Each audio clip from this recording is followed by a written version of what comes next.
Kicking it with KeKe. Kicking it with KeKe.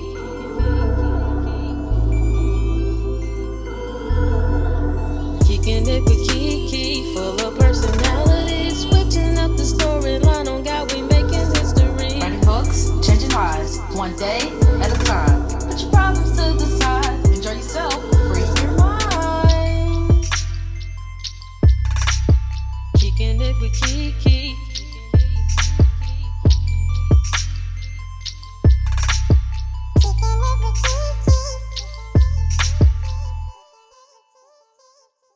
All right.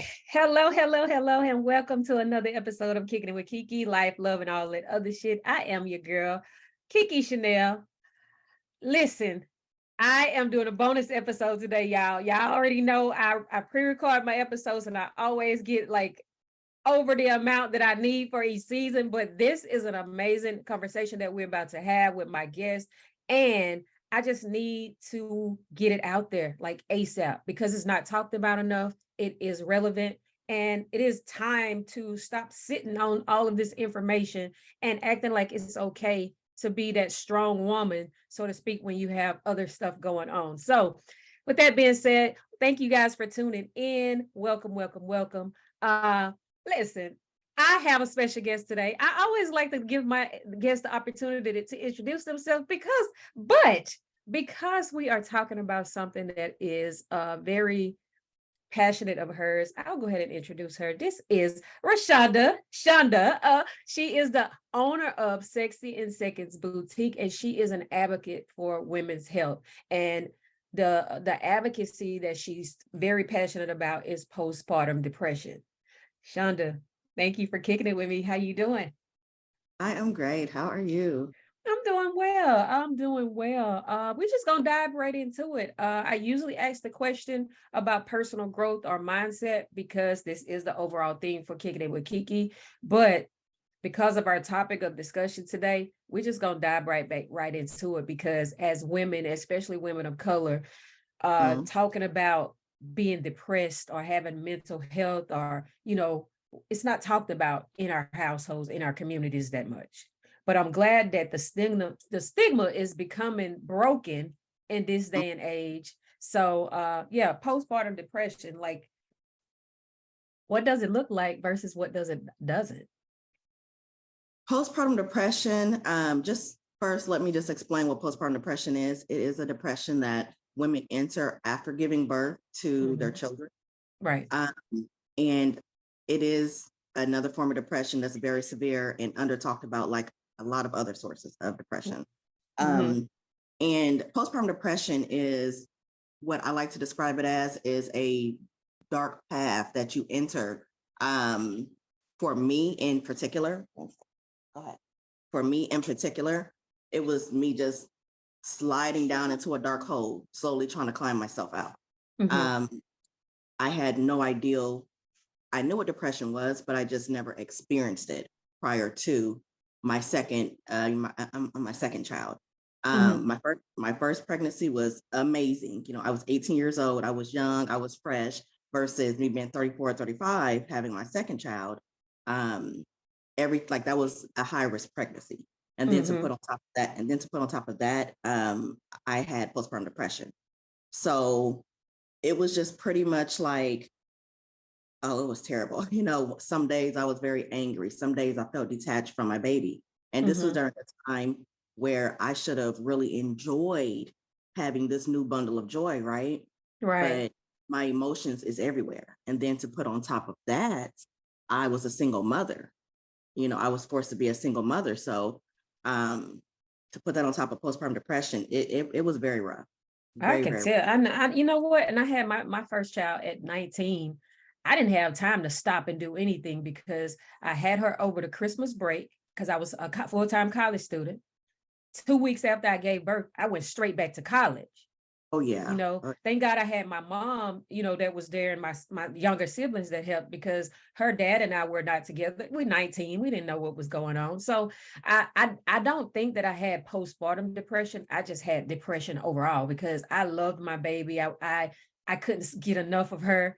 But being away from her, I guess it was like a detachment. I was like, I'm ready to go home. I don't want to be at school because I miss her. So And you, I go ahead. oh no, no, what I was going to say real quick, what you might have had was maybe the anxiety portion of the depression, because That's there is the postpartum depression and the postpartum anxiety. They're very right. similar, but the anxiety portion, exactly what you said with that Yep. detachment part. Yeah. You know what? And you all in my notes, because we're gonna talk about that in a minute, because it's the 6 stages. Postpartum depression has 6 stages, and we're gonna get into each one. But you know, do you believe that in your instance, having that time gap in between your kids may have played a part in the postpartum depression? I think it might have, yeah. Yes. Mm-hmm. Then to put on top, they're 15 years apart. And then to put on top of that, my second child, he was like a surprise child. I had, because Yeah. I was completely finished, So he that bonus baby, that beautiful bonus, bundle Yeah. of joy. So yes, I do think that age do play a role, because as they say, when women get older, it becomes a lot harder to have children. Mm-hmm.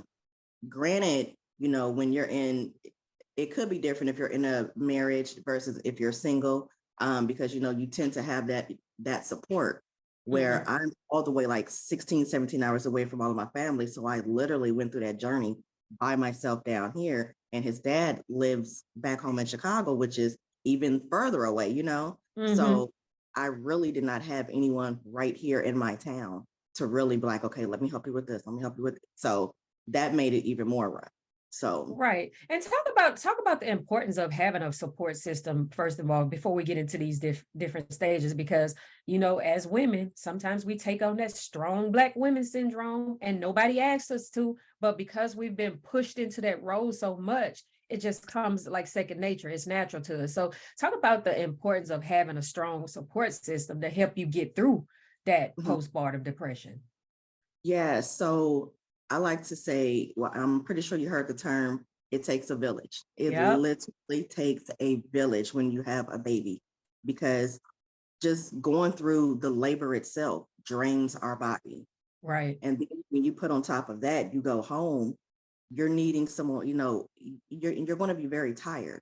So that's why when you're in the hospital for those 2 to 3 days after you have your baby, if they want to come in and out and take the baby, let them come and take the baby. Because in my case, when I came home, I had my 15-year-old, but I did not have family right here ready and able to be like, okay, well, let me cook dinner. Let me go and run to the store. Let me go. And I didn't have any of that. So Right.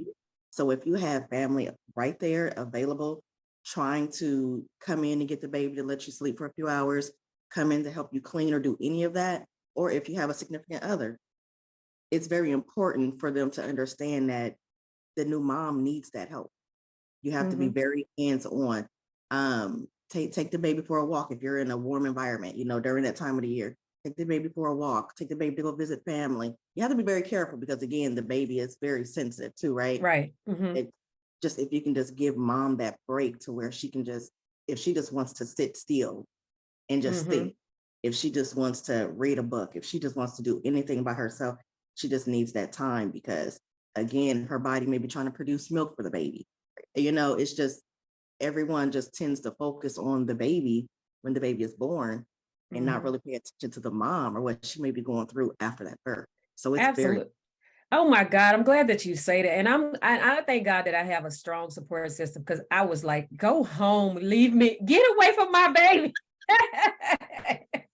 For my second child, because my kids are like spaced out like 12 years apart, because I had Leah at 19, had a bonus daughter named Ryan, and Leah and Ryan was 4 years apart, and then 12 years later come Lewis. So Lewis is the baby of the bunch.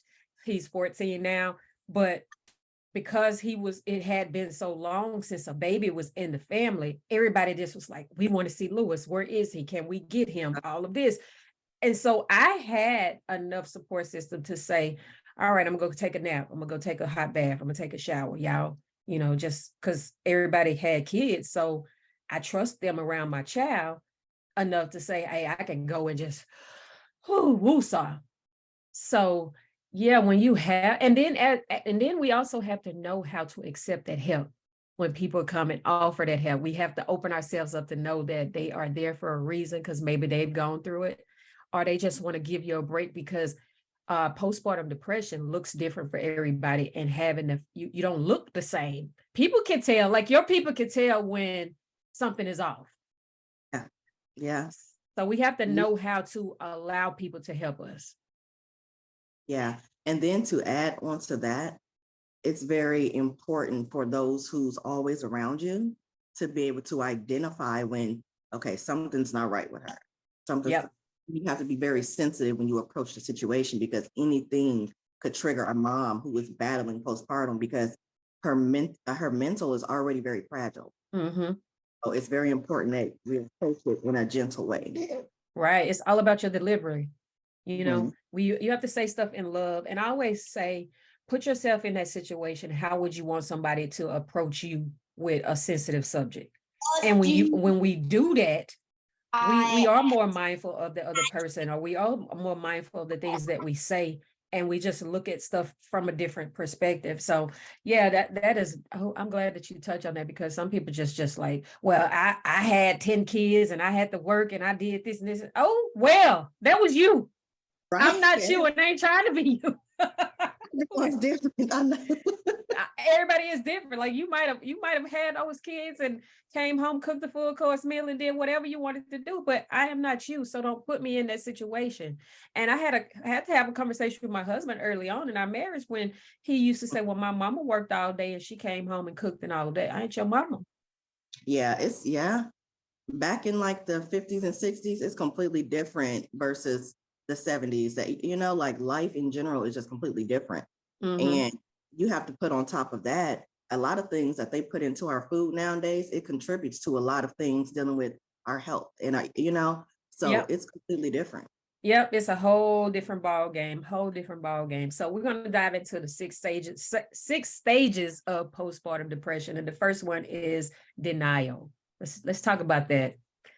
Yeah. So with denial, like I was born in one of those families where we didn't talk about mental health. We didn't talk about depression. Same. I really didn't deal with that in my family at all. Again, this was my first time even dealing with a form of depression. Sit down. And when I first was going through, I knew something was wrong, because I'm always the goofy, giggly, bubbly person, right? So hold on one second. Sit down. So when I knew something was wrong, especially I shared a picture on my Instagram page, how a whole section of my hair had it was just gone. And I knew something was wrong, and I just could not identify exactly what it was.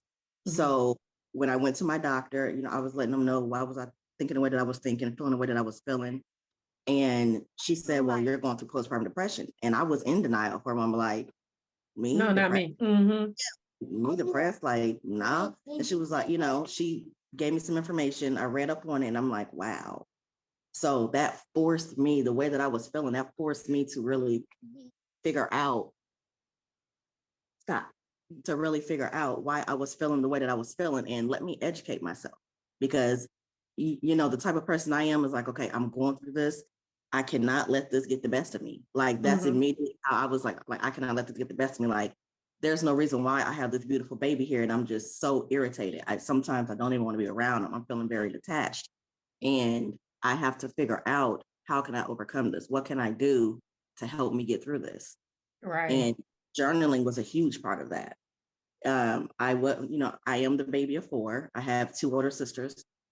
I would get on the phone with them, and they would speak life into me, which I am so happy and thankful for that, because they friends as well, my mom as well, but it was it was very rough. So denial was definitely a part of my stage. Oh yeah, Like, and we go through denial because we don't want to be looked at as weak, or it's a mind game.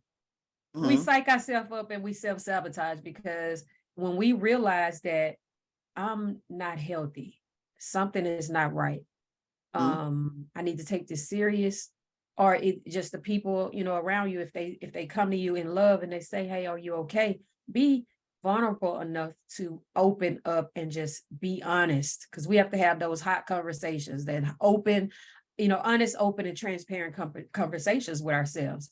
And so, yeah, that denial, oh, that's a beast in itself. And that's just not like for depression, that's in life general.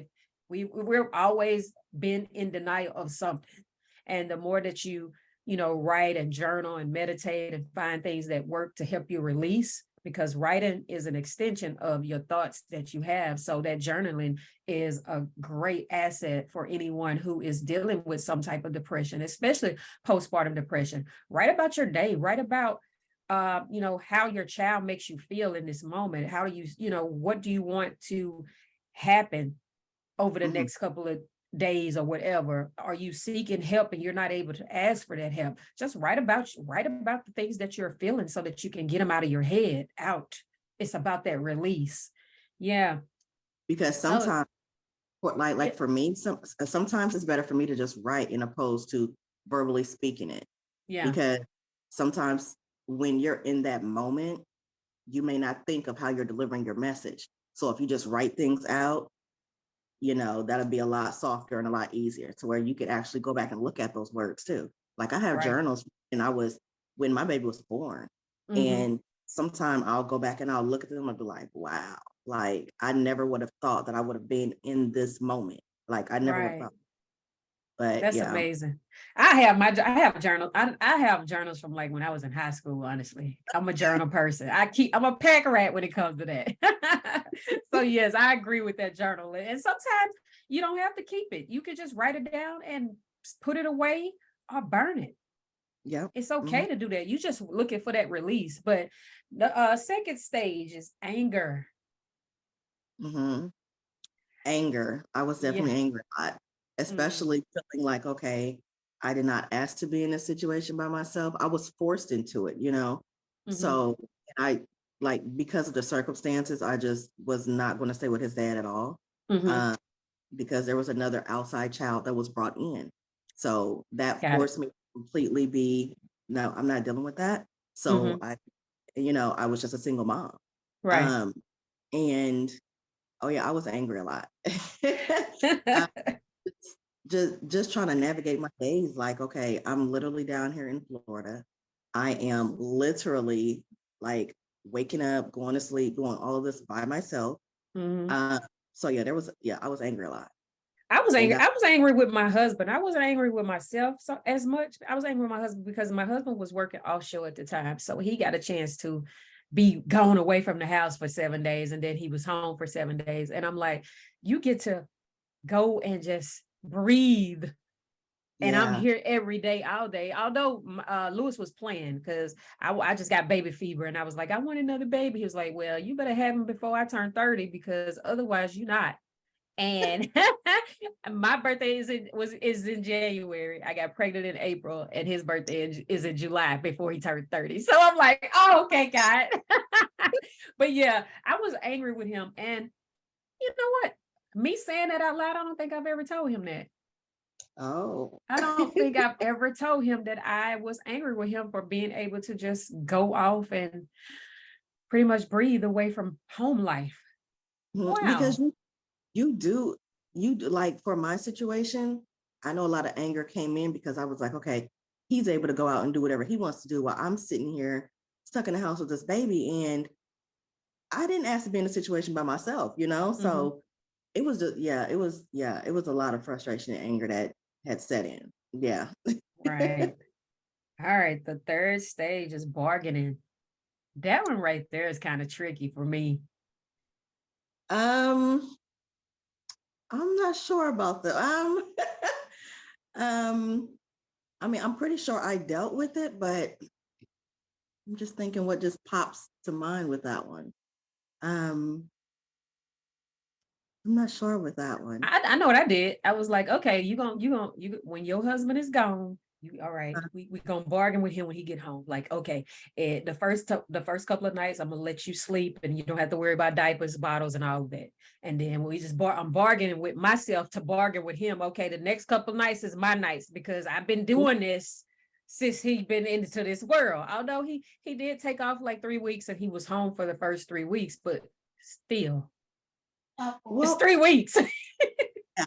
well, I would say, I mean, you know, my oldest son, him and my baby boy, like they have like a bond like this, like this. So, I mean, I would kind of say, I guess, with my oldest son, because, you know, he would come in, and even on days where he had to go to school, when he just knew that I was dead tired, he would come in and get his little brother, put him in his bed, and they would be knocked clean out. Like, I mean, I would say like maybe that, but as far as I didn't have the partner right there where I was able to go back and, you know, switch routines. So that would be my example. Listen, Leah loved her little brother, but baby, she wasn't letting him sleep in her bed at night, and she wasn't making too much bottles.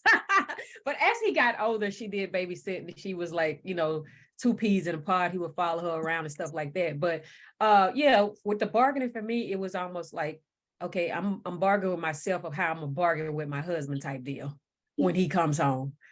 Or I would say, you know what, your mama asked to get him for the weekend, but you've been making excuses why you don't want him to go because you're gonna miss him.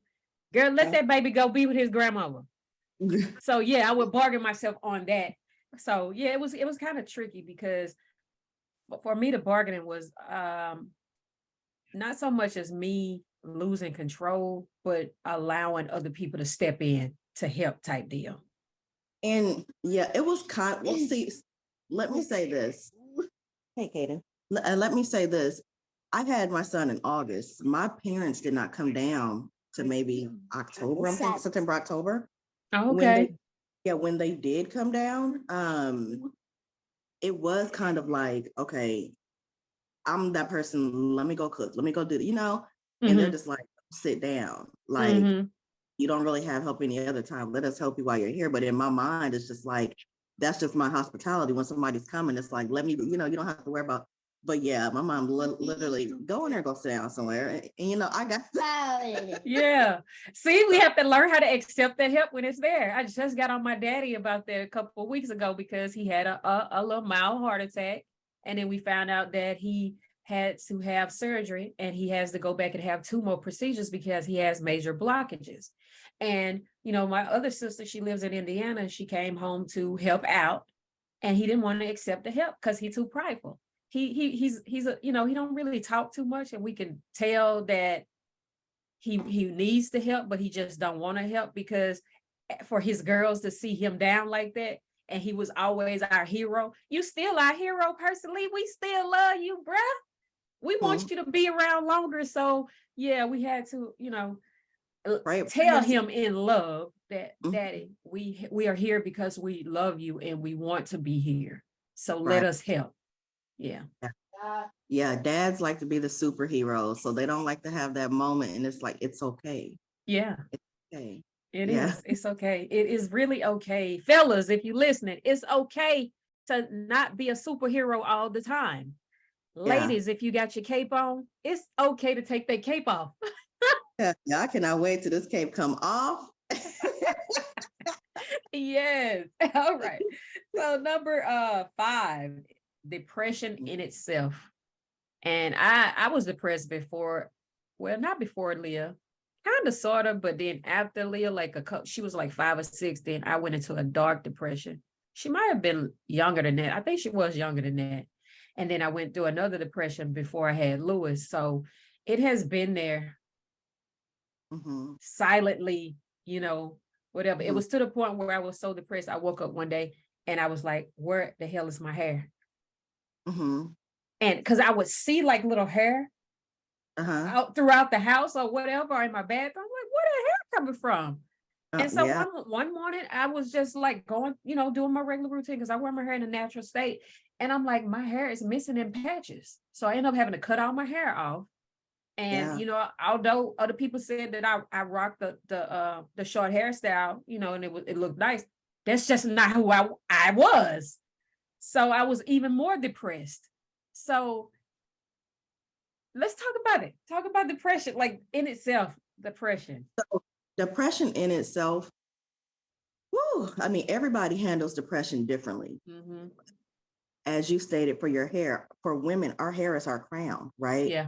So when that starts to shed, well, when it leaves and we don't want it to leave, let's just say that, that's just kind of like, okay, that's dealing with our appearance. You know, like we like to look beautiful. We like to style our hair different ways. But when we're in that moment where, okay, well, we may have patches here, then we got to figure out how we're going to cover, that can really mentally get to us because like, you know, again, our hair is our crown.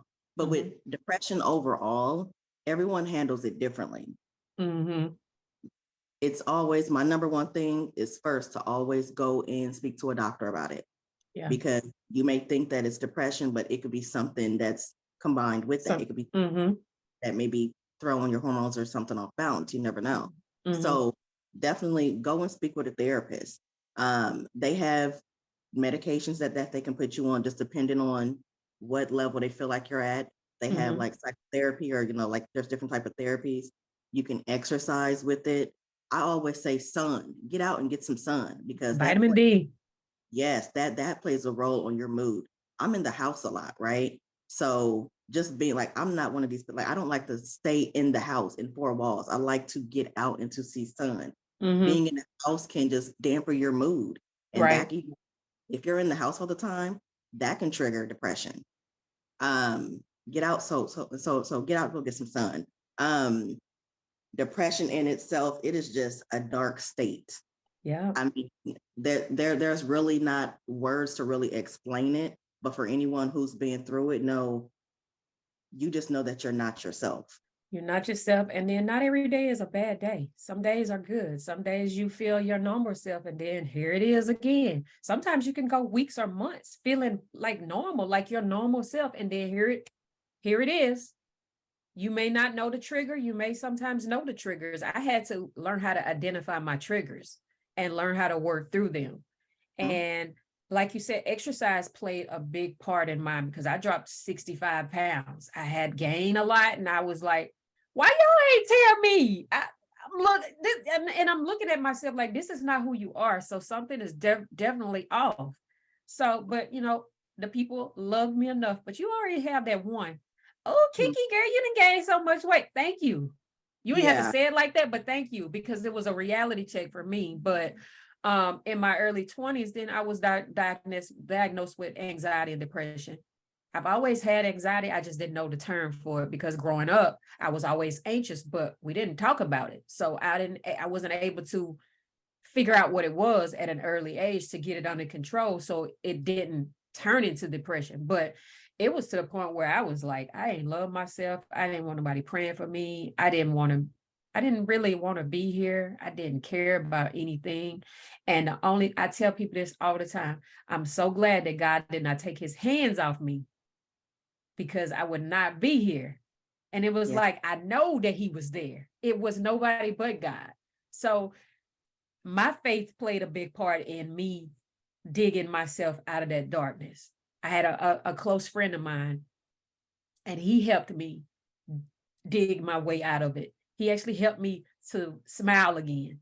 And I will forever love him for that, because everybody that was around me, they saw that something was wrong. Because I have one of my best friends tell me to this day, she said, I knew something was wrong, but I just didn't know how to come and ask, were you okay?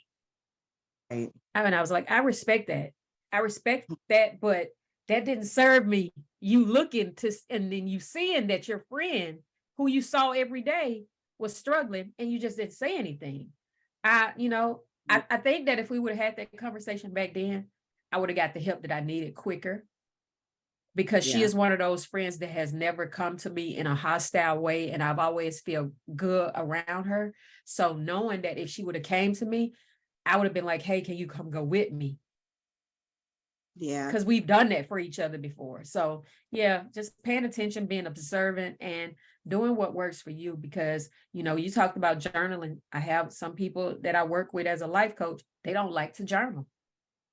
They like listening to music, or, you know, going outside, being with nature. So whatever works for you is what works for you. So yeah. But depression is, it's hard. It's hard.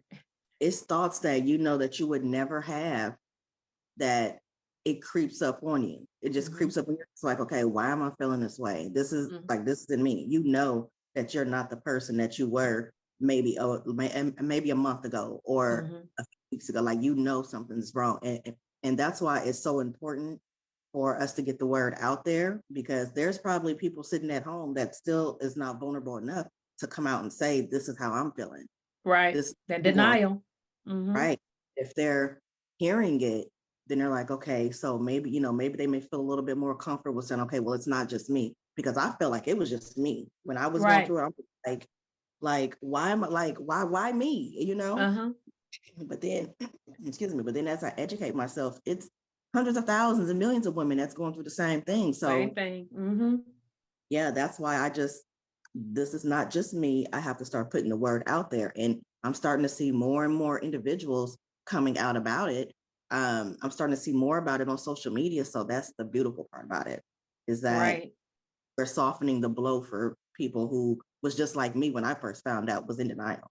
And I'm glad that you're creating a space, because you talk about it on your lives on Instagram, and y'all make sure y'all go and follow her. I'm gonna let her tell all of her handles and things like that, so you can tune in. But one of the things I like, that you're creating that safe space for women to be vulnerable enough and have like-minded individuals in the comments, because I've been on a lot of your lives where in the comments you have women in there, hey, this is a safe space. We're not judging in here. Like, if you come up in here with some negativity, you got to go. We just blocked somebody the other day that came in there talking about death, and I like, listen, look, we rebuked that. Yes. So, like, what is that? And but I'm glad that you are an advocate for women who know that they're not themselves, but don't know how to verbalize that or get the help that they need. They need to have that space. So keep doing that, Shanda. Thank you so much. I'm so proud of you for starting that that segment on your page. But yeah, the last stage number 6, acceptance. Yeah. Like when the doctor told me that, this is postpartum, I was just immediately like, But then I knew that I had to I knew that I didn't want it to beat me, right? Because I did have the thoughts of suicide. I did have the thoughts of just not wanting to be here. Like, I didn't, because it was so thick and I was going through it alone.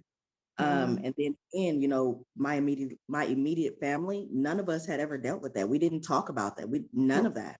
Right. And so it got to a point where I said, okay, I know I have these 2 beautiful bundles of joy. So I got to do what I have to do. I stay prayed up. I have to do what I have to do to beat this, because I knew that I didn't want it to beat me. So that's gotten to the point where I'm like, okay, I have to accept, yes, this is postpartum depression. So Shanda, what are you going to do now? Right. You got to read up on it. You got to continue to journal. You got to stay prayed up. You got to speak life into yourself. Because if you're just looking at yourself like, okay, I had lost a whole lot of weight. Like, literally the first week after I had my baby, I dropped 20 pounds. Literally. I did too. 7 days. And I'm just like I went from wearing a 7, 8, 9, 10 to like a 5, 6. And I'm like, okay, let's, so a lot of my clothes I could not wear. And then to put on top of that, I was off for 12 weeks. So I'm handling all the bills, and it's like I have to watch how I'm spending my money, because I knew I wanted to be off for 12 weeks with my baby to bond. So I didn't have all of that money to just go out there and just splurge and replace all my clothes. So I'm with, okay, how can I function? How can I, So it was just getting through that, just trying to accept, okay, this is what you're going through. Yes, you lost all this weight, but you still can, move and tweak some clothes and still make yourself try to feel cute, so yeah. It was a journey. yeah and acceptance will have you looking like that, self-awareness, man. It'll make you get real with yourself real quick. Because when I got pregnant at 19, man, my mom and them didn't find out until I was 8 months pregnant, because Leah hid. She hid. She was like, oh, I don't want to get you in trouble, so let me just hide. See, I was almost 5 months when my mom found out about my first one when I was 18. Yeah, I was 8 months pregnant. As soon as my mama found out, it's like the next day she was like, oh, okay, there she go. I mean, there the baby go. And then I was 5. I found out fairly early when I got pregnant with Lewis, but I didn't start showing until I was almost 6 months. Everybody kept saying, "You pregnant, but where the baby at?" But my doctor literally told me that I was allergic to him. He said, "You are sick because it's something that doesn't agree with you and your child. So you are allergic to your baby." I was sick the entire 9 months with him, the entire time. I did not start to feel better until I pushed him out. Oh man, I've never heard that. I hadn't either. I was like, "Are you making this up? Are you being, because he used to joke a lot. My doctor did. He was like, "No, Nikita, I am serious. This is something that's we're researching and finding out that some women just are allergic to their baby. It's nothing that you did. It's just something that's going on with your hormones that's causing you to become sick because you're pregnant." And I was like, "Yes, indeed. Get this boy out of me quick, then." Our hormones when we are pregnant, they're everywhere. They are everywhere. Yeah.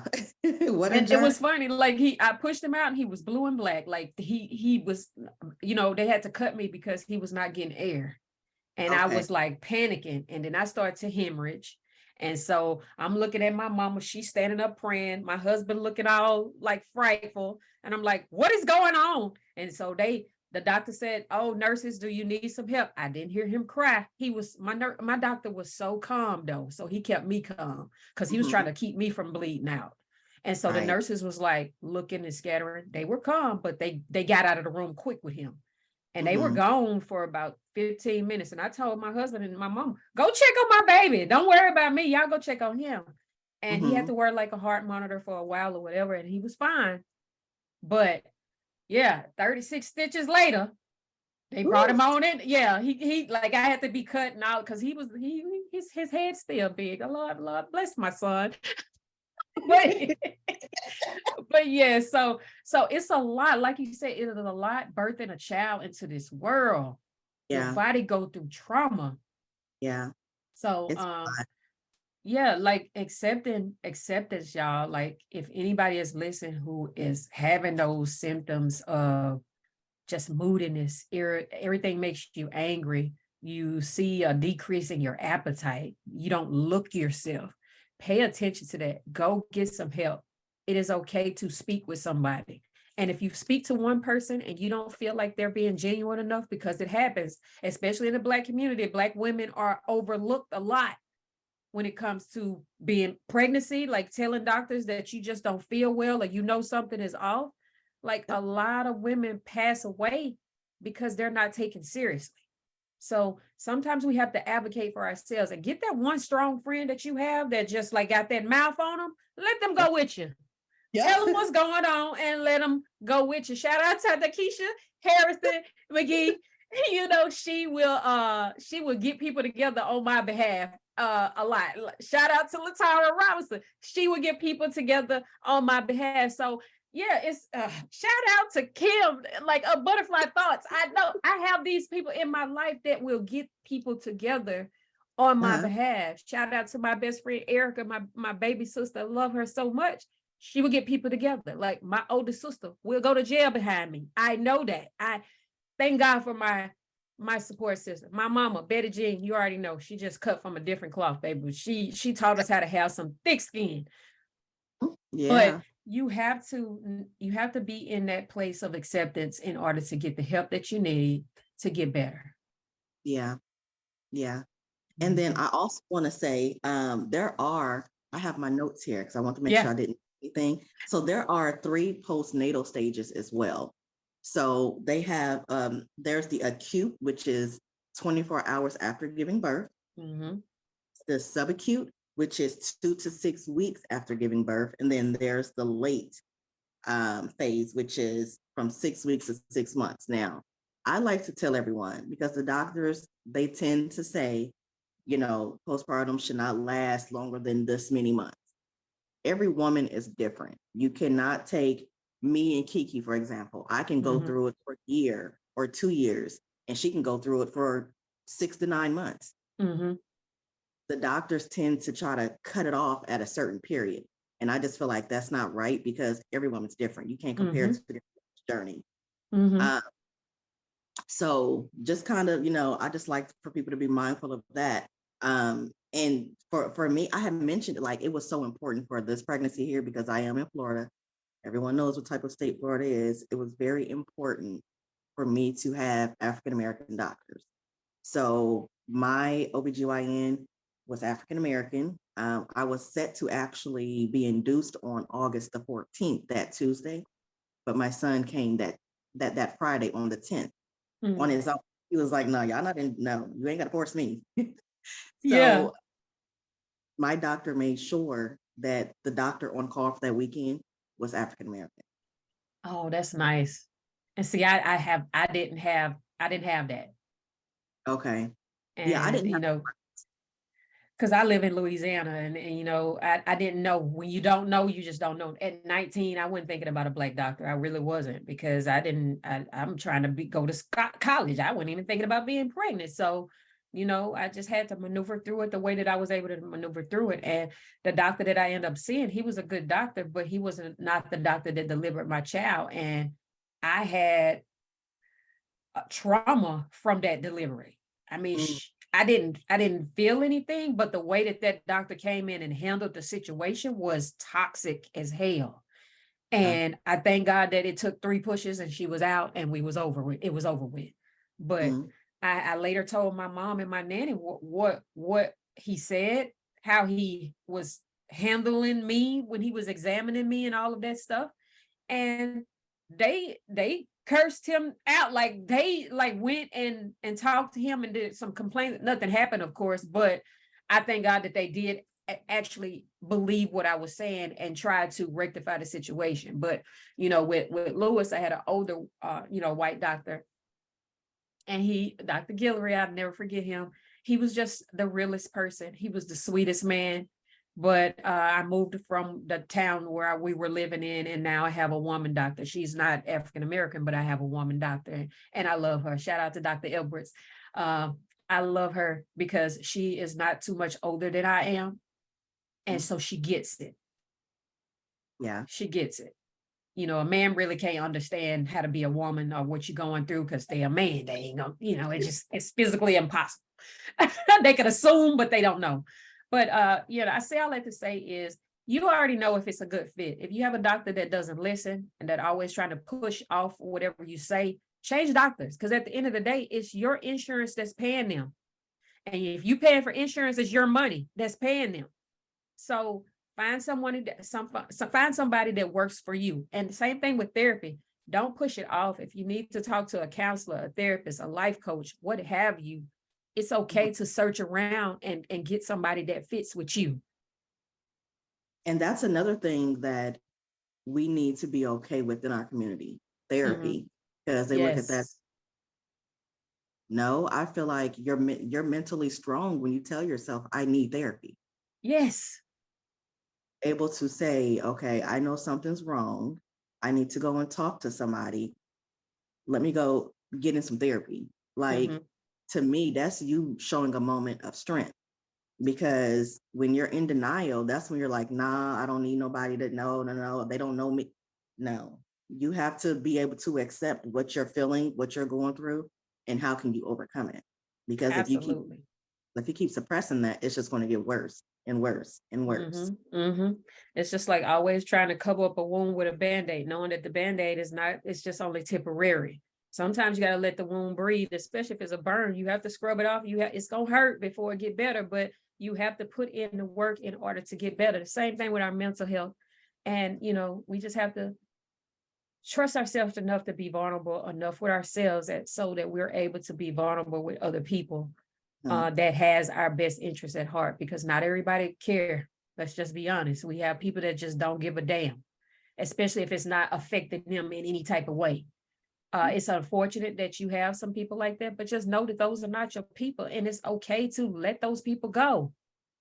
Okay, not to let people go. But okay, so we done talked about postpartum depression for a while. Do you have any closing words? You have some tips or any type of hotline? And I will put the National Help Hotline out there when I release it. It'll be in the show notes for you guys if you need it. But yeah, anything you want to say before we get off, Shanda?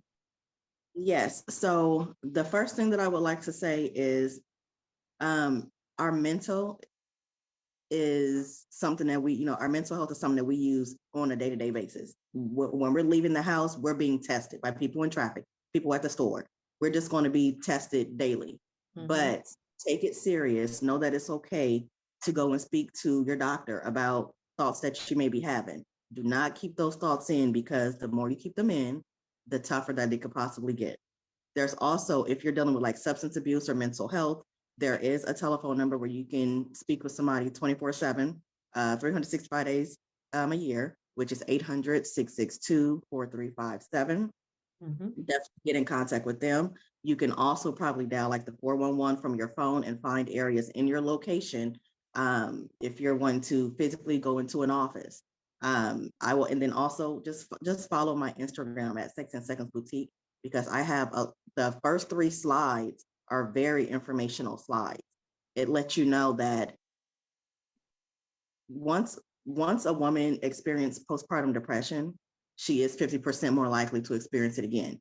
It does not mean that since I had it in my second pregnancy, it does not mean my third one I'm going to have it. It could skip that third and go to the fourth one if I was to child. And just know that you are not alone. You may feel alone, but you're not alone. You're not alone. I'm here if you want to talk to me. I do have my one-on-ones where you can go on my website and book the one-on-ones for postpartum or anything that you feel like you want to talk about or get off your chest. You can definitely book that call with me. It is 100% free. But just know that you are loved, you are worthy. The words that you speak to yourself can play a vital role in your everyday mental. You speak positive and highly about yourself. And I have an affirmations log that I added to my website as well. You're going to feel better about yourself. So your words have power. Give the website. www.sexyandsecondsboutique.com. Yes, ma'am. I have that. All of that will be in the show notes. And, y'all make sure that y'all go and tap in with Shanda. I will have all of her social media handles listed as well, so you don't have an excuse. She put herself out there.